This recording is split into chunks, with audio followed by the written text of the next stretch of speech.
नमस्कार। ये रामायण कथा पूरी तरह से श्रीमद् वाल्मीकि रामायण के ऊपर आधारित है। यदि आप इसका निरंतर श्रवण करते रहना चाहते हैं तो इस चैनल को सब्सक्राइब जरूर कर लें और आगे आने वाली सभी पॉडकास्ट के नोटिफिकेशन के लिए बेल आइकन को भी ज़रूर से प्रेस कर दें। अब हम सुनेंगे 23वां सर्ग, राक्षसियों का सीता जी को समझाना। शत्रुओं को रुलाने वाला राजा रावण सीता जी से पूर्वोक्त बातें कहकर तथा सब राक्षसियों को उन्हें वश में लाने के लिए आदेश देकर वहां से निकल गया। अशोक वाटिका से निकलकर जब राक्षस राज रावण अंतपुर को चला गया तब वहां जो भयानक रूप वाली राक्षसियां थी वे सब चारों ओर से दौड़ी हुई सीता के पास आईं। विदेह कुमारी सीता के समीप आकर क्रोध से व्याकुल हुई उन राक्षसियों ने अत्यंत कठोर वाणी द्वारा उनसे इस प्रकार कहना आरंभ किया। सीते, तुम पुलत्स्य जी के कुल में उत्पन्न हुई सर्वश्रेष्ठ दशग्रीव महामना रावण की भार्या बनना भी बहुत बड़ी बात नहीं समझती। तत्पश्चात एक जटा नाम वाली राक्षसी ने क्रोध से लाल आंखें करके कृशोदरी सीता को पुकार कर कहा, विदेह कुमारी, पुलत्स्य जी 6 प्रजापतियों में चौथे हैं और ब्रह्मा जी के मानस पुत्र हैं। इस रूप में उनकी सर्वत्र ख्याति है।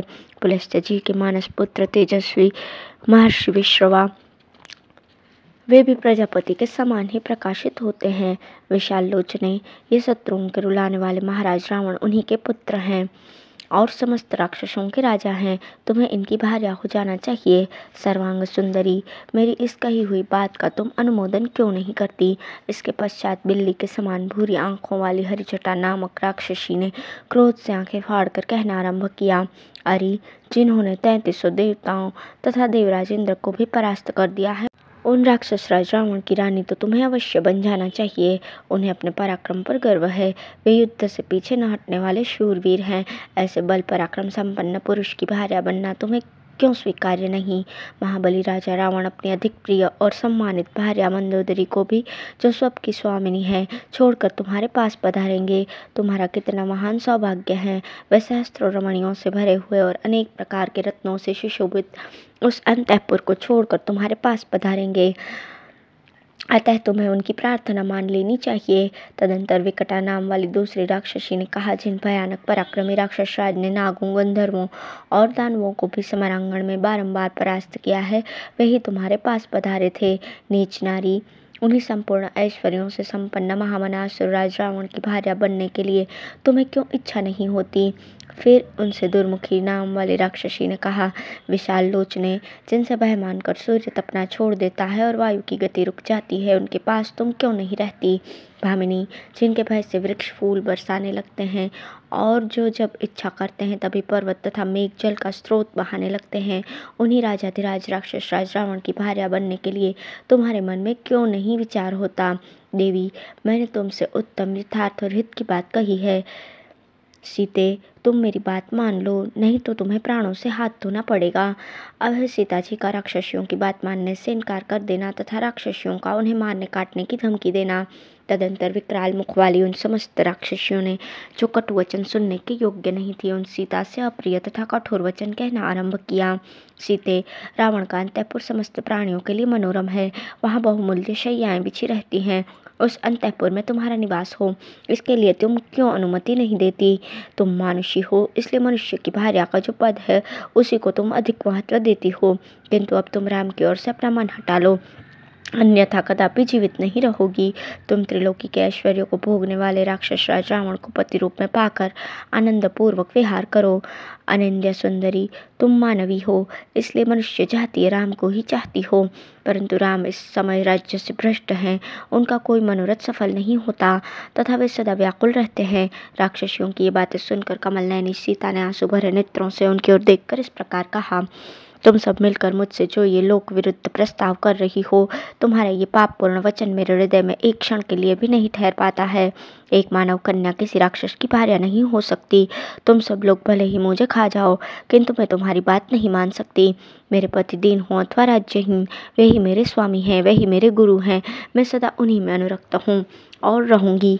जैसे सुवर्चना सूर्य में अनुरक्त रहती है, जैसे महाभागा शची इंद्र की सेवा में उपस्थित होती हैं, जैसे देवी अरुंधति महर्षि वशिष्ठ में, रोहिणी चंद्रमा में, लोपामुद्रा अगस्त्य में, सुकन्या च्यवन में, सावित्री सत्यवान में, श्रीमती कपिल में, मदयंती सौदाश में, केशिनी सागर में तथा भीम कुमारी दमयंती अपने पति निषद नरेश नल में अनुराग रखती है, उसी प्रकार मैं भी अपने पतिदेव इक्ष्वाकु वंश शिरोमणि भगवान श्री राम में अनुरक्त हूँ।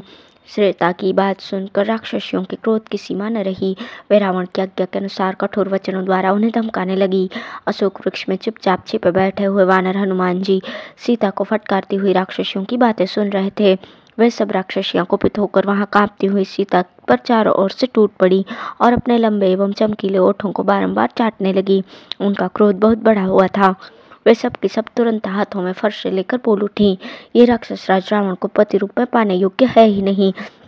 उस भयानक राक्षसियों के बारंबार डांटने और धमकाने पर सर्वांग सुंदरी कल्याणी सीता अपने आंसू पोंछती हुई अशोक वृक्ष के नीचे चली आई, जिसके ऊपर हनुमान जी छिपे बैठे थे। विशाल लोचना वैदेही शोक सागर में डूबी हुई थी, इसलिए वहां चुपचाप बैठ गई।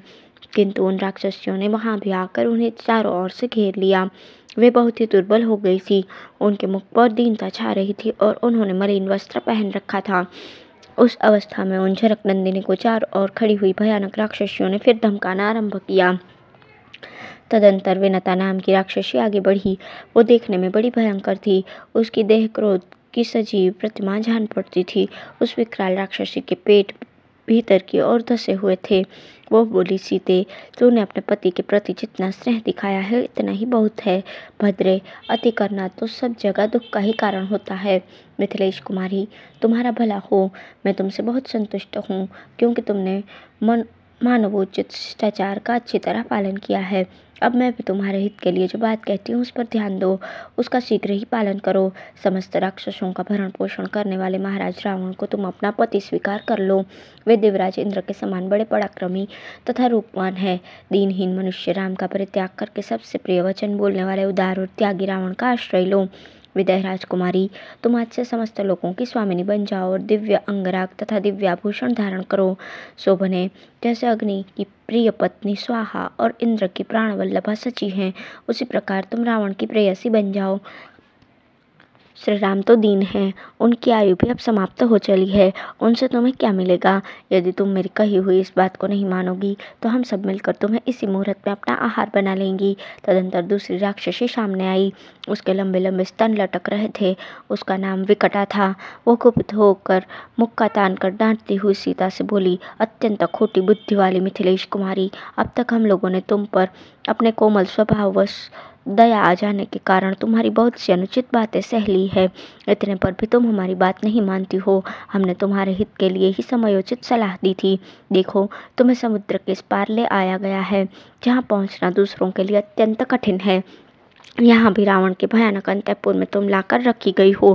मिथिलेश कुमारी, याद रखो, रावण के घर में कैद हो और हम जैसी राक्षसियाँ तुम्हारी चौकसी कर रही हों। मैथिली, साक्षात इंद्र भी यहाँ तुम्हारी रक्षा करने में समर्थ नहीं हो सकते। अतः मेरा कहना मानो।